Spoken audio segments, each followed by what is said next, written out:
L'Afrique devrait tirer d'importants atouts et bénéfices de la tenue des travaux de la Journée mondiale du tourisme à Abidjan en Côte d'Ivoire. Pour Faisal Ramatissa, ministre tchadien chargé du tourisme, qui a pris part à la célébration le 27 septembre, les potentialités touristiques africaines sont un levier important pour le développement économique du continent, à condition d'implémenter des actions concertées. Je suis très satisfait parce que l'Afrique en général a un potentiel touristique énorme.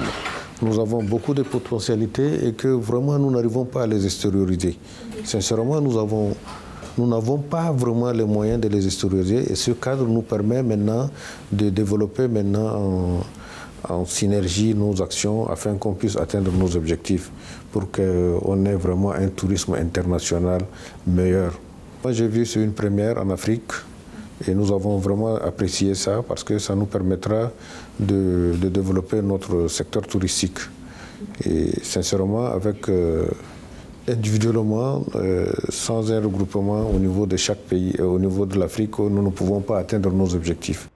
Au niveau local, le Tchad dispose d'un potentiel touristique au travers de plusieurs parcs nationaux, à l'instar de ceux de Zakouma et de Mandadou. Dans le nord du pays, les lacs d'Ounyanga sont classés au patrimoine mondial de l'UNESCO depuis 2013. Le musée national du Tchad, situé en N'Djamena, regroupe en son sein presque toute l'histoire du pays. Malgré l'impact du Covid sur les activités, le tourisme continue de jouer un rôle important pour l'économie nationale. En l'absence de chiffres, le ministre garantit tout de même l'incidence positive de cette activité sur plusieurs indicateurs de développement.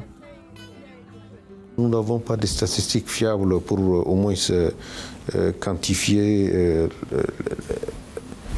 l'avantage de notre tourisme, mais sincèrement, le tourisme est très important au Tchad et c'est une activité qui permet vraiment de juguler l'aspect chômage de nos jeunes et même nous rendre, en termes de PIB, le tourisme participe toujours dans notre développement.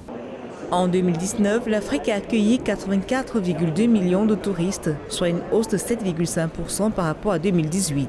L'impact du Covid sur ce secteur impose de nouvelles stratégies, comme la numérisation des services, des réformes qui induisent la baisse des redevances pour les acteurs du secteur privé, entre autres stratégies.